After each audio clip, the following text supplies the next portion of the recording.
ஒரு காலத்தில் இந்த உலகம் மட்டும் இல்லை, அதற்கு அப்பால் வைகுண்டம் என்ற அழகிய உலகம் இருந்தது. அங்கே எப்போதும் அமைதி, ஆனந்தம், தர்மம் மட்டுமே வாழ்ந்தது. ஆனால் பூமியில் வாழ்ந்த மனிதர்கள் கோபம், பொறாமை, ஆசை என்று சிக்கிக்கொண்டு மன அமைதியை இழந்து கொண்டிருந்தார்கள். அப்போது திருமால் கருணையுடன் நினைத்தார், என் பக்தர்கள் இந்த பூமியிலேயே வாழ்ந்தாலும் வைகுண்டத்தின் அமைதியை உணர வேண்டும்.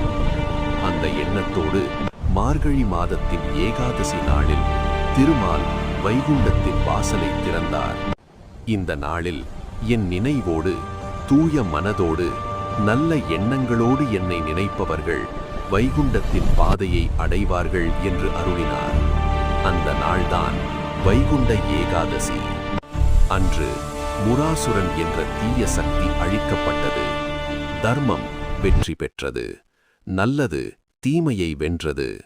அன்று முதல் இந்த நாளில் விரதம் இருந்து திருமாலின் நாமத்தை ஜபித்து வைகுண்ட துவாரம் வழியாக செல்லும் பக்தர்கள் மனசுத்தி, அமைதி, ஆனந்தம் பெறுகிறார்கள்.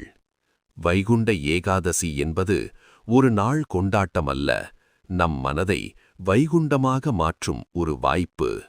அதனால்தான் ஒவ்வொரு ஆண்டும் இந்த புனித நாளை நம்பிக்கையுடன், பக்தியுடன் நாம் கொண்டாடுகிறோம்.